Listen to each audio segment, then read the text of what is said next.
Good afternoon. Shane here, Kombucha Project Farm, Kilkeven. Today I had a memory jog that we're in the spring equinox, and I wanted to give you a look at some of fruit trees and the performance. So these are mulberries reaching for the sky. We just the other day took cuttings off the tops of a lot of these mulberries to plant on the floodplain, but just look at the fruit on these mulberries. Like they're pumping, they're loaded. We got an elderberry in here, full flowering. But it's awesome. I can just wander around here and have a feast of mulberries out of these. And these mulberries originated in Wide Bay Creek. We brought them up here 3 years ago as cuttings when we were doing a major syntropic planting. But yeah, these trees are just dripping with fruit. Look at that. Look at the fruit on that. It's just awesome. You just wander around and have a feast of mulberries. But yeah, I was in here, the last time I was in here, I videoed, was in the middle of winter. So the shortest day of the year. And I'd just done a pruning around the fruit trees. Obviously not around the mulberries. The mulberries are just a tool at the moment, producing me cuttings for further planting on the farm. I've lost count of how many mulberries we've got, but we took about 230 cuttings out of here the other day to put down the floodplain.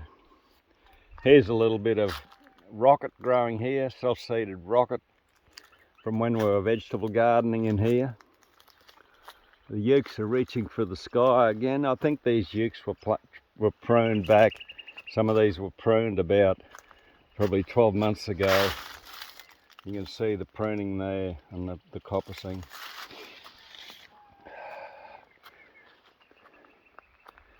So you won't see many bananas in this system. It's still not got enough water for bananas.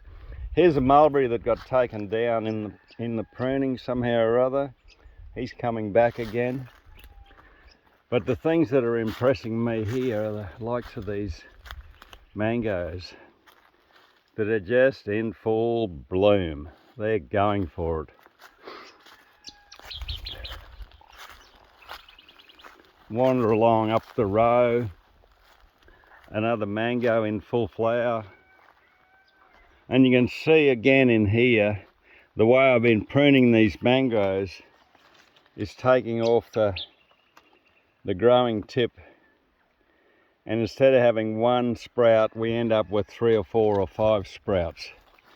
So there's the growing tip in there that was taken off to produce all these sprouts. Yeah, I'm impressed with the way these trees are going. They're just no watering, basically no care except having lots of other trees to grow with. This citrus here has finished his flowering. He's set his crop for the year. Another little mango coming along here. A pomegranate just coming into flower, first time flowering for this guy. More elderberry. Another spectacular mango. I'm pruning these trees to keep them down so that they're really easy to harvest fruit off. Really easy to manage. We're not going to be climbing up on ladders here. That's not a job I relish. This citrus here is halfway through his flowering and fruit set.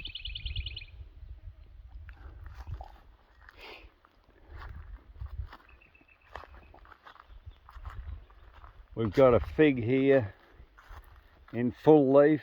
I imagine this guy won't be too long and he'll be flowering.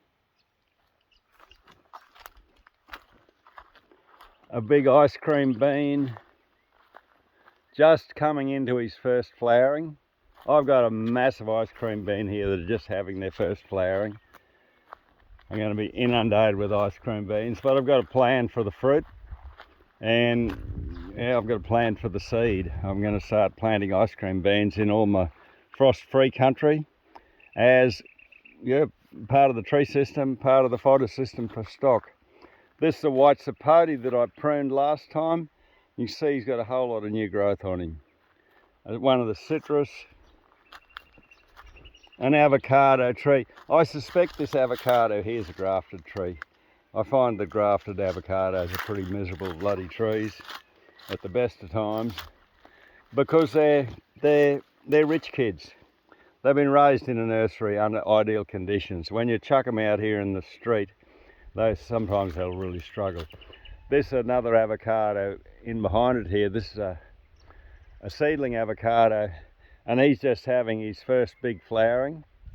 He's the one that's got a natural sequence farming contour above him with vetiver grass in it, so he's getting fed all the time just from the movement of water in the landscape. One of my citrus that's really pumping. I think I gave this one a pretty good haircut last time. A dragon fruit going up this Albizia Lebec. This is my only mango that hasn't flowered, so he's in a major growth spurt. And you can see well there, like where this guy was pruned, and look at all the new sprouts that are coming. The wetland from last time, I fixed the pipe. I've been on the job there, keeping up to it. Another citrus, doing well. Get down here to another mango that's doing extremely well. This the fig tree. Like last time, this fig tree was totally consumed by a wattle tree. I've taken the wattle tree down and mulched him around the fig, so the fig's in a growth spurt. Here's another fig here. This is a fig that kept his leaf on right through the winter and had fruit on him all the way through. I don't know where he fits in the program. And as we go across here, I still haven't taken this ficus down. It's too big and dominant there, but I'm leaving it for the moment. I'll show you why. I've got another thing going on here. Here's another citrus that's in full flower. You know, this is with no water. These trees are just kicking it. Just going for it. And the ukes that have been pruned, there's the ones that I pruned in the middle of the year on the shortest day. They're coming back up again. So there's life happening. There's movement in the system. Here's another citrus. This I think is a sunrise lime. He has a little fruit, not much bigger than a kumquat, but very tasty straight off the tree to eat. And so it goes on and on and on. I think this is a Macker over here. Since he's been pruned around, he's really kicked in. There's a white cedar that I pruned right next to him. He's kicking in too. More material to put back on the ground. Another citrus in full bloom.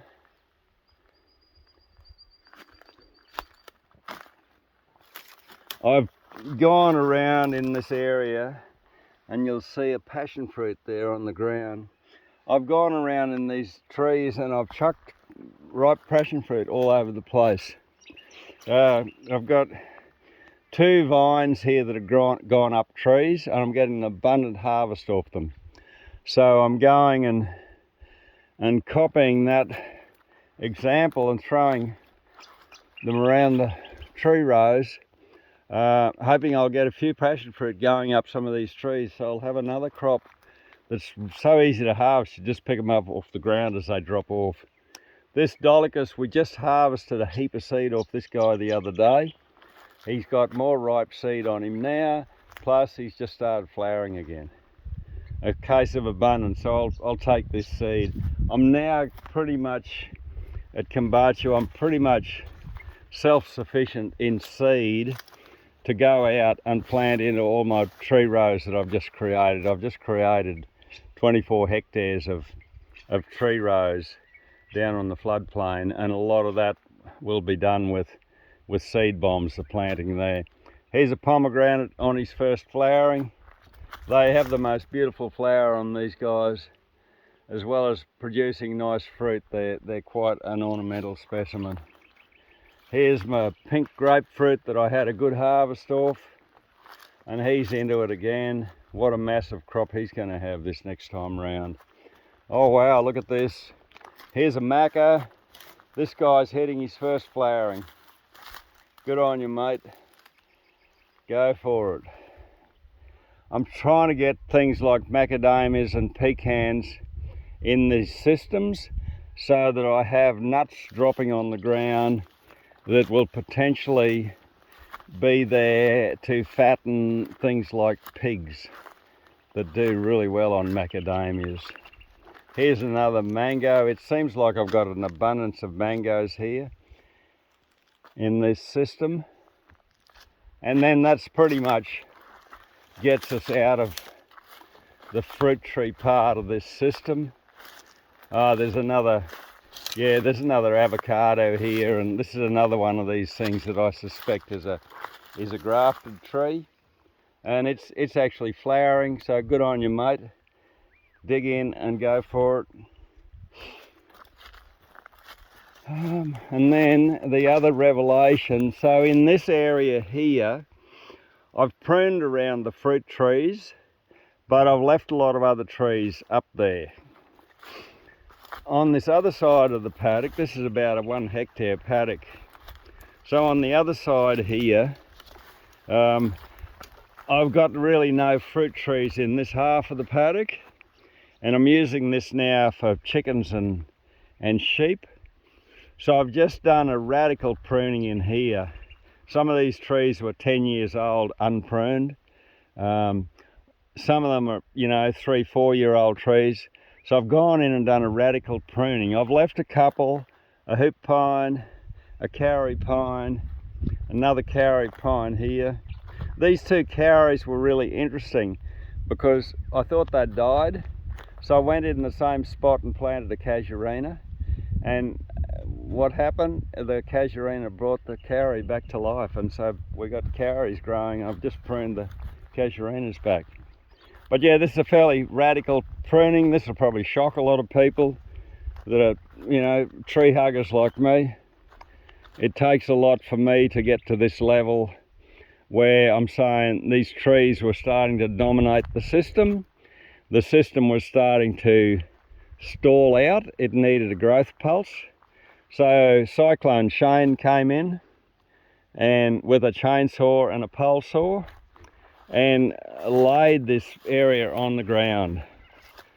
So I'm hoping I'll see a pulse in the grass pasture, the graze pasture here, because it was pretty sad. A lot of it had gone to weeds. There was not much activity happening. We've had a month since we've had good spring rain, middle of August, and yeah, there's very little grass growth. So I thought, yep, let's give it a bit of a pulse. Bit careless here. I cut trees down and fell them in my new sheep yard, but that'll be right. I'll leave all these trees lying just higgledy-piggledy in here. I'm not going to do any work on them. I'll come in here after all the leaves dropped off, and then we'll make a firewood harvest. I've got a group of kids coming in October for 3 weeks, so most of the leaf will be dropped off by then. We'll get in and do a firewood harvest. So we're now self-sufficient in firewood. A bit brutal here. I took this white cedar down. He's just in flower, but yeah, I wanted to just let this whole thing leveled up. Here's a brown pine. So this guy's on his first flowering. And I took him down. Again, if he's going to be a fruit tree of some sort, I'm going to keep him down where we can manage and harvest. Make it easy. So yeah, rather higgledy-piggledy. Got to pick my place where I walk in here now. Hope I don't fall down, lose the phone or the camera. But yeah, I thought I'd just give you that little spring equinox update on what's happening in here. The brachychitons like this guy here, I don't prune the brachychitons. I think they're a different thing in the system. They'll go up, they're emergent. They just go reach for the sky, and they have, plants will grow right up to the base of them. They're a little water storage vessel. This guy here I didn't prune, this is a bay leaf. So this guy was in a pot, and Shane doesn't manage pot plants very well. So I popped him out here in the forest, and he's thriving. We've got all sorts of magic dynamics happening in here with new trees coming. So this is a kind of a planted row here, and I've now got Chinese elm that's come in. The birds have brought seed in. So when I've got a perch for the birds, they stop, deposit the seed. Awesome stuff. This is a big wattle laid on the ground. Nice firewood. Gumby.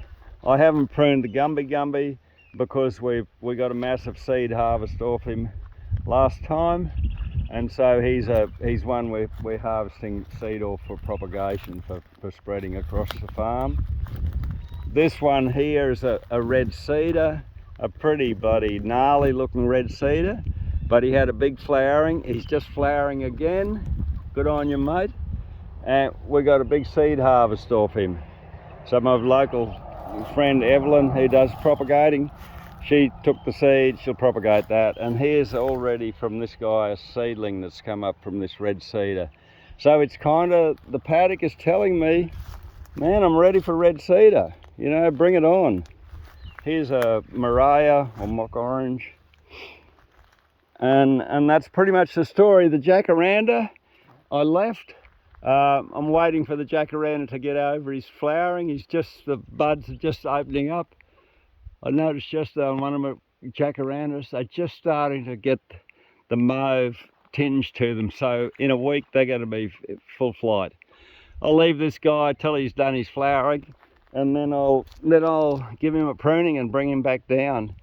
So basically, yeah, I got half of the paddock radical pruned, the other half pruned in the shortest day of the year to foster the fruit trees. And then, you know, next year I'll probably do a radical, when this one bounces back on this side, I'll do a radical pruning on this other side and bring a lot of these bigger trees down, because yeah, they're not serving me well. I need to use them for what they planted for, and that's to pump the system along. Bye bye.